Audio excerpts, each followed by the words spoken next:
Bem-vindos ao quinto e penúltimo capítulo da nossa série. E essa série tem como objetivo ajudar-nos a todos a curar o nosso coração. Eu tenho dito nesses últimos domingos que muitas vezes a gente quer que Deus cure as coisas à nossa volta, imaginando que se o entorno se resolver, tudo se resolve, a gente vai ser feliz, as coisas vão dar certo. Isso é bonito, talvez seja confortável, só não é bíblico. Porque quando você lê as Escrituras, tudo tem a ver com a mudança de dentro para fora, tudo tem a ver com a mudança do coração. E eu falei muito semana passada, Deus está preocupado com os nossos corações. E como disse Salomão, dele depende toda a nossa vida. De um coração saudável depende toda a nossa vida. Tudo que a gente faz depende de um coração saudável. Então a gente tem se dedicado nesses domingos a falar sobre algumas das doenças dos nossos corações. E se você está acompanhando desde o primeiro dia, a gente já falou sobre a inveja, que é uma doença do coração. A gente já falou sobre a culpa, que é uma grande doença do coração. Semana passada a gente falou sobre o medo, que é uma doença dos nossos corações também. Hoje eu vou falar sobre a raiva e domingo que vem eu vou encerrar falando sobre a depressão. Então vocês já estão convidados para o domingo que vem também, se você conhece alguém que já passou por isso, por depressão. A gente vai fechar a porta às 7h30, tá? Então quem entrou, entrou. Porque é um mal tão comum hoje, né? Tantos de nós passamos por isso. Mas hoje, então, como eu quero falar sobre a raiva, e hoje é um dia especial para eu falar sobre a raiva, porque meu time perdeu. Eu estou com uma distensão muscular, que não, empatou, mas o campeonato já foi. Eu estou com uma distensão na coxa aqui, ó. De vez em quando vocês veem dar uma puxadinha assim, é porque está doendo. Então eu tenho alguns motivos para estar com raiva hoje, então eu estou no dia certo para falar sobre esse assunto. Bom, deixa eu fazer uma pergunta. Quem esteve aqui domingo passado, levante a mão, por favor. Que bom, legal, bastante gente. Então eu quero informar vocês de uma coisa. Como a gente sabia que ia falar sobre a raiva, e a gente sabe que um dos lugares onde a nossa raiva aparece é no trânsito, então enquanto eu estava pregando aqui, alguns voluntários foram no carro de vocês e colocaram uma câmerazinha adesiva para a gente poder ver o que ia acontecer durante essa semana, no trânsito com vocês. Viu, Jane? Então a gente colocou esse adesivo e a gente tem umas imagens, né? Tem gente aí suando frio, né? Se fosse verdade, né? Se eu estivesse falando sério. Mas não é verdade que é um teste para a gente, né? A hora que você está dirigindo, é um lugar onde você testa o nível da sua raiva no trânsito. E é brincadeira, tá? Se alguém ainda está suando frio, não colocando, você nem tem tecnologia para isso ainda. Mas a raiva se manifesta muito nessas situações de estresse. E como a gente está falando de alguns maus do coração, e eles têm muito a ver com débito e crédito. Por exemplo, a culpa diz assim, eu te devo. Então, aquela pessoa que se sente culpada é porque ela realmente fez alguma coisa que prejudicou alguém. Então, ela sente, eu te devo. A inveja diz, Deus me deve ou a vida me deve. Quer dizer, eu merecia isso e não tenho, então eu quero o que o outro tem. No caso da raiva, a raiva é você me deve. Você me deve. E pague logo antes que eu perca a cabeça. É isso que esse sentimento diz para a gente. As outras pessoas estão em débito com a gente. E esse débito pode ser classificado de diversas formas. Por exemplo, pessoas que sentem que o pai ou a mãe deve um tempo da infância que não esteve junto, foi abandonada, então você me deve a sua presença. Irmão com irmão, marido e mulher, você me deve respeito, você me deve isso. Então, muitas das nossas respostas com a raiva tem a ver com esse sentimento de a gente achar que o outro está nos devendo. Por isso a gente cobra e fica com raiva. Você foi embora, não cumpriu as promessas que você tinha feito, você nunca foi me ver jogar futebol quando eu era criança. Quer dizer, é um débito que desenvolve em nós esse sentimento, que às vezes a resposta é a raiva. E o que acontece é que, quando as coisas não ficam do nosso jeito, a gente responde com a raiva, com atitudes, com gritaria, com ofensas, fala além da conta, buzina mais alto para que seja ouvido, usa as mãos para fazer justiça, principalmente no trânsito, no caso específico de um dedo em especial, né? A gente quer fazer justiça com as próprias mãos ou com o próprio dedo, e isso é um reflexo do que está dentro dos nossos corações, porque aquelas coisas, como eu disse aqui no segundo dia, essas coisas só saem de dentro da gente por uma razão, porque elas estão dentro da gente. Mas ninguém, nem eu, ninguém admite que é uma pessoa raivosa. A gente não gosta de admitir. Você sabe o que a gente gosta de falar? Eu simplesmente não suporto injustiça. Isso é uma boa desculpa. O cara me fechou. Não está certo isso, eu não suporto injustiça. Então, a minha resposta é a injustiça. Não é que eu sou uma pessoa raivosa. Mas, de novo, quando você passa da conta, quando você extrapola, o que está acontecendo? Está saindo alguma coisa que está habitando o seu coração. Está habitando. Então, muita gente extrapola na hora da raiva. A maioria de nós extrapola na hora da raiva. Uma pequena parte de nós se fecha completamente na hora da raiva. E eu não sei o que é pior. As duas coisas são terríveis, porque as duas coisas adoecem os nossos corações. Então, nós vamos ler um texto hoje aqui, que foi escrito por Tiago, que é muito, muito, muito esclarecedor, mas muito esclarecedor, e eu espero que ele nos ajude a lidar com essa situação. Porque tem duas formas de você lidar com a raiva. A primeira, eu já preguei várias vezes sobre isso, a primeira é o perdão. E eu preguei já muitas vezes sobre perdão, ainda vou pregar umas outras inúmeras vezes, porque a gente sempre precisa disso, mas essa raiva relacionada lá com o passado, a única forma de você resolver é o perdão. É você liberar perdão para a pessoa que te deve. Sabe por quê? Porque a gente devia e Deus nos perdoou. Perdoa as nossas dívidas assim como nós perdoamos aos nossos devedores. Perdoe as nossas ofensas assim como nós perdoamos aqueles que nos têm ofendido. Não é assim? Então, o perdão, ele liberta você dessas mágoas do passado, dessa raiva do passado. Mas eu quero ser um pouco mais direto hoje na forma da gente lidar com isso hoje, nas situações que a gente enfrenta hoje, no dia de hoje, nos nossos dias atuais. Então, Tiago tem um texto absolutamente perfeito para isso. E Tiago era irmão de Jesus, não sei se você sabe, irmão de sangue de Jesus. Tiago não era um seguidor de Jesus enquanto Jesus estava andando por esse mundo.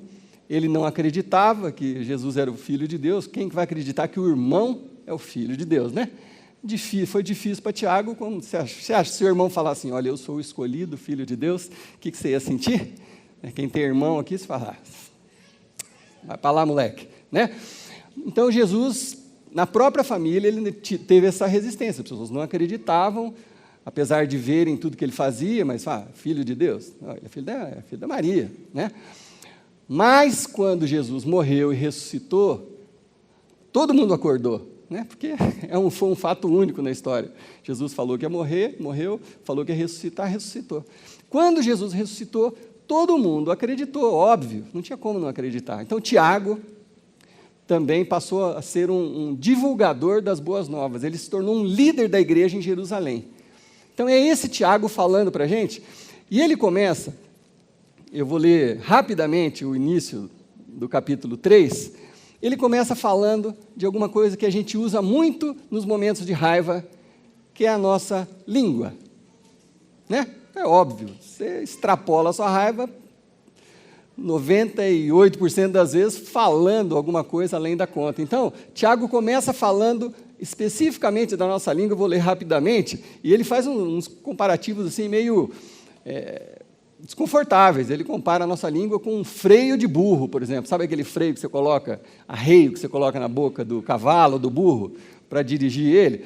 Ele começa fazendo uma comparação assim, ele fala assim no versículo 3, o arreio na boca do cavalo, eu vou ler na versão A Mensagem hoje, porque eu gostei do jeito que está aqui, acho que comunica um pouco mais claramente.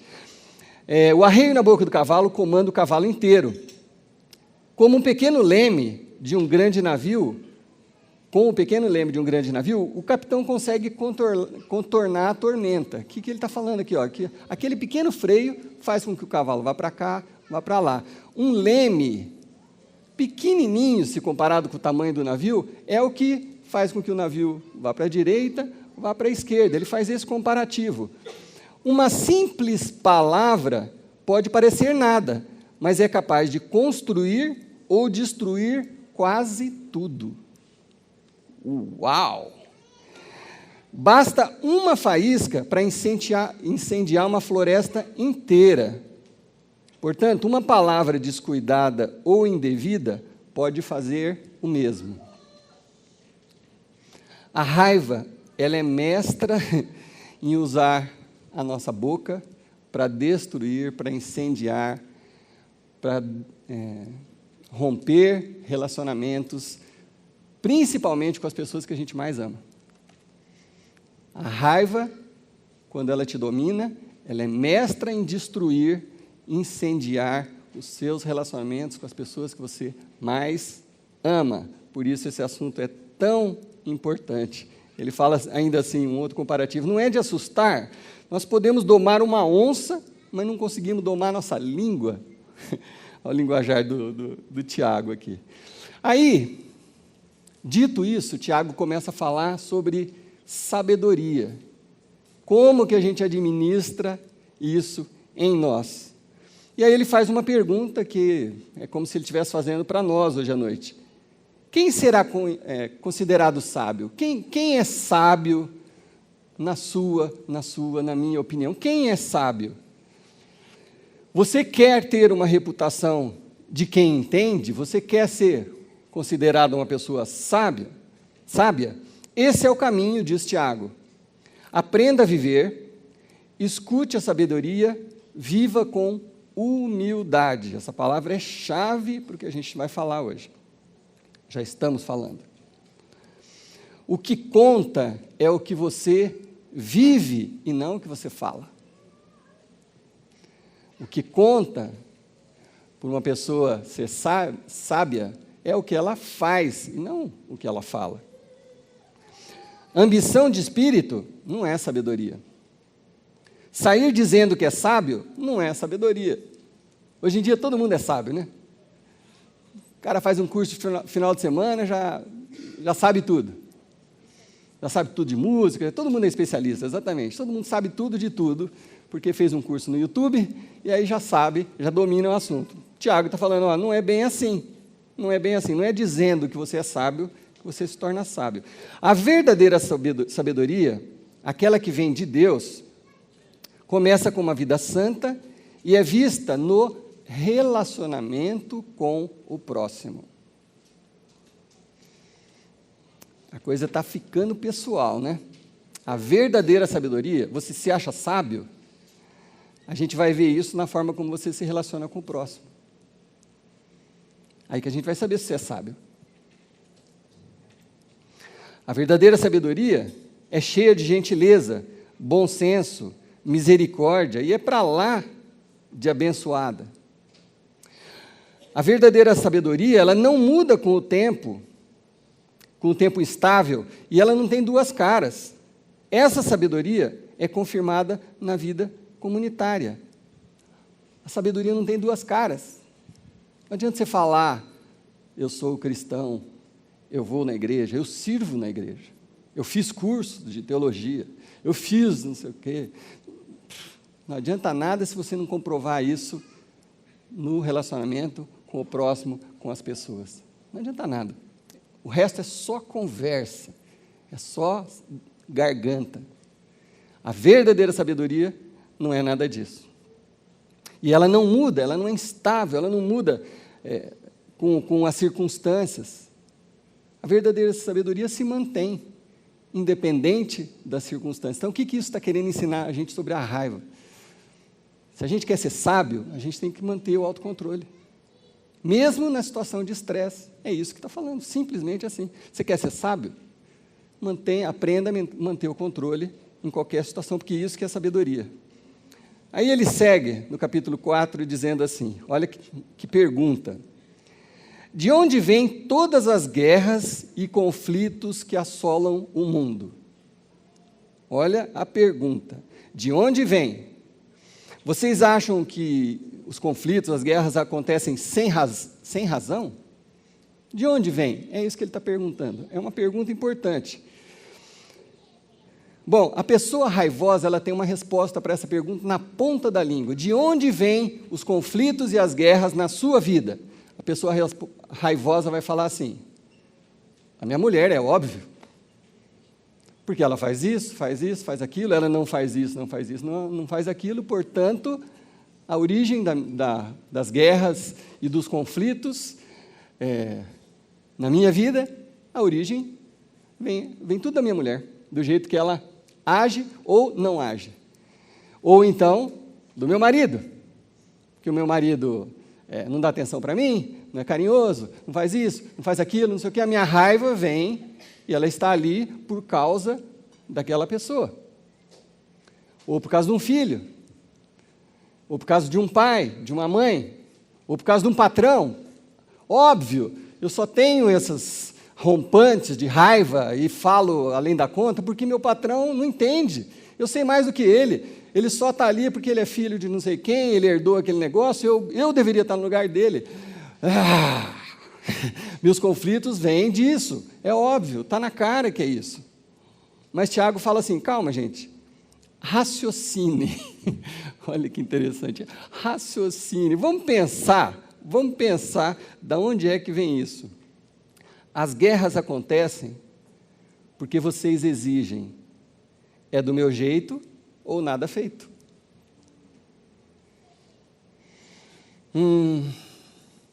E para ter o que querem, lutam com unhas e dentes. Tiago está falando assim, a raiva não vem de fora para dentro. Não tem um objeto, algo ou alguém que causa a raiva. A raiva vem de uma doença do coração, que é assim, eu quero tudo do meu jeito. Se não for do meu jeito, nada feito. E isso abraça todos nós. De uma criança, um adolescente, um jovem, um idoso. Quando as coisas não são do meu jeito, eu fico com raiva. Eu mereço, afinal, ele me prometeu que ia fazer isso e não fez, então eu tenho todo o direito. Ela prometeu, quando a gente se casou, a gente fez uma promessa e não foi cumprida, portanto, as coisas não são do jeito que eu queria, portanto, eu posso achar que posso ficar com raiva. Vocês já viram, quer dizer, quem é pai aqui, absoluta certeza que já presenciou a cena que eu vou narrar aqui. Você está dirigindo, sua esposa está do seu lado, seus 2 filhos estão no banco de trás, quebrando pau. Lá em casa não acontece porque, os meus filhos são muito educados, tem uma diferença de 10 anos, eles nunca brigam, né, Lulu? Vamos fingir que é verdade. Então você está dirigindo e está pegando fogo o negócio ali atrás. Aí você dirige, para com isso, para. Ah, mas foi ele, mas foi ela, mas foi ele, mas foi ela, mas foi ele, mas foi ela. Chega, para. Ah, mas foi ele que... Chega. Não interessa. Não interessa quem começou. Para. Chega. Essa reação está errada. Chega de brigar, para. Não interessa quem começou. Não interessa qual foi a motivação. Simplesmente parem de brigar. Não adianta, você não vai achar uma explicação que vai convencer, porque cada um vai ter a sua versão, não é assim que a gente é? Não é assim que a gente é? Você vai ter uma versão muito boa para explicar por que você começou aquilo, ou por que você falou aquilo, ou por que você quebrou aquilo. Você vai ter a sua versão muito boa. E a outra pessoa também vai ter uma versão muito boa. Então, não interessa, não é por aí. O que está acontecendo com os dois? Eu quero que as coisas sejam do meu jeito. Se elas não são do meu jeito, vamos brigar. Nada feito. Foi o que o Tiago acabou de falar para a gente. Então, o que acontece com a gente? A gente parece criança. A gente, tá? Eu estou junto com vocês nisso. A gente parece criança. A gente parece criança nas nossas reações. A gente começa a brigar e não sabe nem... Depois você nem lembra mais como é que começou aquilo. Porque a gente é criança. Porque o que a gente quer? Que as coisas sejam do nosso jeito. E quando elas não são, se não é do meu jeito, nada feito. E se a gente pudesse admitir... Deixa eu fazer uma pergunta antes. No caso desses filhos fictícios que estavam no banco de trás do meu carro em especial, ou do seu carro, no caso desses filhos específicos, ou fictícios, só um dos dois tem culpa, ou os dois têm culpa daquela situação que está acontecendo? Por favor, me responda essa pergunta. Vocês concordam, ou vocês já presenciaram? Não é verdade que numa briga dessa, sempre os dois têm culpa? Sim ou não? Não é verdade? Ninguém briga sozinho. Ninguém briga sozinho. E se a gente pudesse, então, para ajudar-nos a viver melhor nesse planeta, se a gente pudesse admitir a nossa culpa de vez em quando? Eu vou ensinar um negócio para vocês. E eu vou contar uma historinha antes. Quando eu era só músico, que viajava bastante, você tinha que se divertir, porque às vezes as viagens eram muito longas, tudo, então a gente brincava muito, fazia um monte de palhaçada. E tinha um negócio que a gente fazia que era muito engraçado. Quando tinha uma discussãozinha assim, uma pessoa virava para outra, eu vou falar, vocês não vão entender, depois vocês vão entender. A pessoa apontava para o outro e falava assim... Você sabe quem está falando com o palhaço? Você está achando que está falando com algum palhaço? Sabe quem está falando com o palhaço? Você. Ninguém entendeu, né? Você está achando que você está falando com algum palhaço? Quem está falando com o palhaço é você. Entenderam? Não. Você não está ofendendo ninguém. Você está falando que a outra pessoa está falando com o palhaço. Você está se admitindo um palhaço. Quem está falando com o palhaço é você, só que você fala com raiva, dá a impressão que você está ofendendo a pessoa, você não está ofendendo ninguém, né? Você está brincando, você está falando, não, o palhaço sou eu nessa história. E se eu e você pudéssemos admitir a nossa culpa no meio de uma discussão? E se a gente pudesse dizer o seguinte no calor de uma discussão, dizer assim, você sabe de quem é parte da culpa dessa briga? É minha. É porque eu não estou conseguindo o que eu quero. Vamos tentar, como exercício? Vamos tentar? Vai, todo mundo. Você sabe de quem é parte da culpa dessa briga? É minha, porque eu não estou conseguindo o que eu quero. Não, vamos falar com raiva. Vai? Com raiva. Vocês estão falando muito murchinho, muito São Paulino. Vamos falar com... palmeirense, vamos lá. Você sabe de quem é parte da culpa nessa briga? É minha, porque eu não estou conseguindo o que eu quero.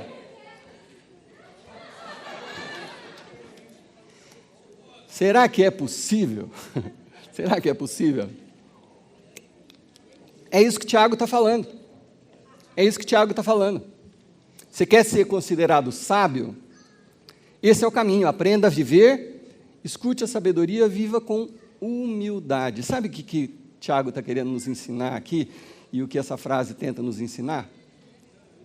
Que a gente de vez em quando precisa abrir mão de ter razão, em prol da paz. Hoje em dia muita gente está falando isso, mas isso aqui está na Bíblia já há 2000 anos. Tem horas que você tem que abrir mão de ter razão em prol da paz. E sabe quem nos deu o exemplo maior de tudo isso? Jesus. Jesus. Quero ler um trecho de Filipenses aqui com vocês. É Paulo falando sobre Jesus. Ele fala assim que Jesus, mesmo em condições de igualdade com Deus, embora sendo Deus, em outras versões, Jesus nunca pensou em tirar proveito dessa condição de modo nenhum. Não foi uma coisa, nem duas coisas, nem três coisas que Jesus abriu mão de ter razão e foi humilde. Primeiro, como Paulo está falando, ele se assumiu homem, ele era rei, estava lá com Deus, ele veio aqui para ser escravo, para morar no meio de nós. E aí, Jesus era o único justo, e ele foi injustiçado tantas vezes. Imagina se ele fosse reagir com raiva toda vez que Jesus fosse injustiçado, não teria acontecido a cruz. Jesus merecia a cruz? Não merecia. Jesus não merecia o desprezo dos religiosos. Jesus não merecia tanta coisa.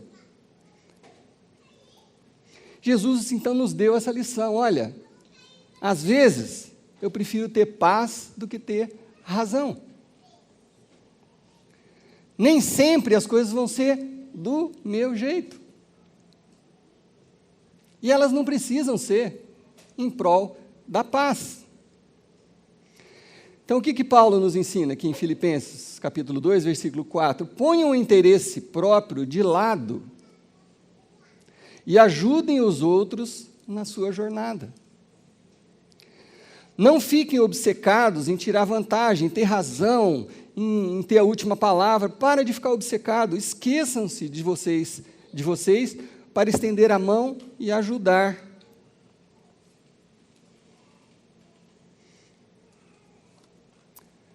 No calor de uma discussão, ou a hora que vem aquele...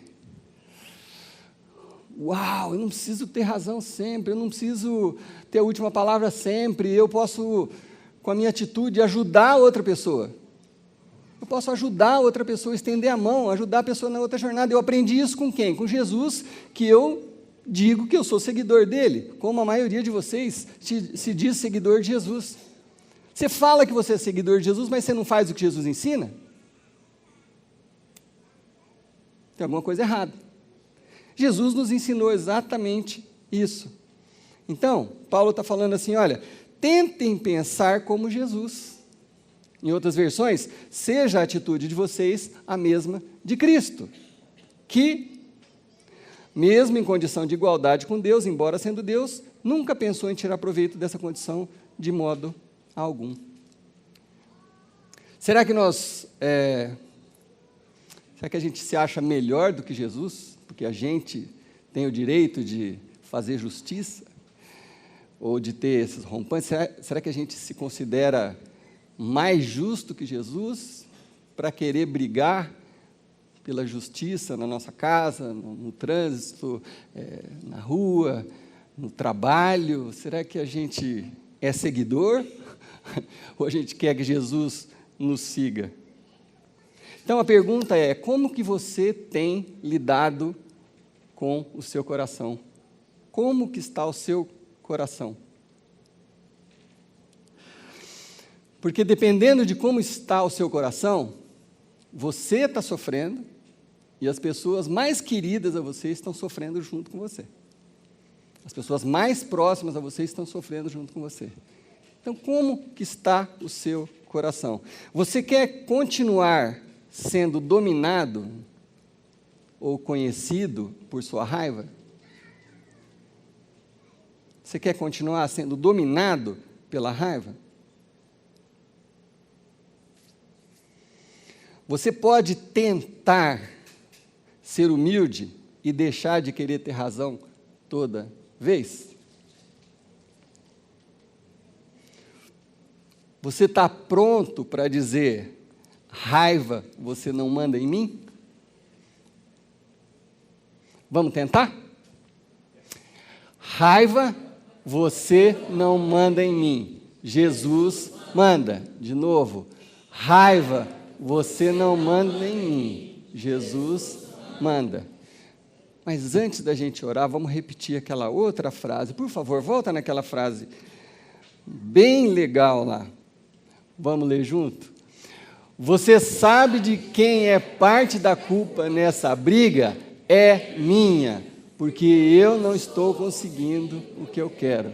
Gente, o apelo de Tiago e o apelo que eu faço a cada um de vocês, e é o que Jesus está fazendo, vamos ser mais humildes, vamos pensar no interesse do outro, vamos deixar de querer ter razão o tempo todo, vamos ouvir mais do que falar. E assim, a raiva não vai dominar mais ninguém aqui, em nome de Jesus. Amém? Senhor Jesus, a começar de mim, eu sou uma pessoa que às vezes eu me irrito, e eu sempre usei essa desculpa de querer fazer justiça, e eu preciso do Senhor, eu admito que eu preciso do Senhor. Eu preciso dessas palavras que a gente leu juntos, e eu sei que, bem provavelmente, eu não esteja sozinho nessa necessidade. Eu acho que muitos dos meus irmãos também precisam que isso cristalize nos corações e nas mentes. Então, nos ajuda, Senhor Deus, nos ajuda a lembrar do que Jesus fez por nós. Ajude-nos a lembrar das tantas vezes que Jesus abriu mão de ter razão pelo bem do outro. Por que será que a gente não pode fazer a mesma coisa? Nos ajuda a ser sábios, nos ajuda a ser humildes. E em nome do Senhor, que a raiva nunca mais domine sobre nós. Eu oro aqui, Senhor Deus, para todos aqueles que estão hoje no meio de um conflito gerado por uma raiva. Pessoas que estão ofendidas, magoadas do outro lado, esperando, quem sabe, uma atitude de perdão, de desculpa, de carinho. Que o Senhor nos dê a coragem, Senhor Deus, para tomar essas atitudes. Consertar os nossos relacionamentos e viver felizes, Senhor Deus, porque é assim que o Senhor quer. O Senhor quer que a gente viva em paz e não que a gente queira ter razão o tempo inteiro. Faz essa palavra crescer nos nossos corações e gerar frutos para as nossas famílias, em nome de Jesus. Amém.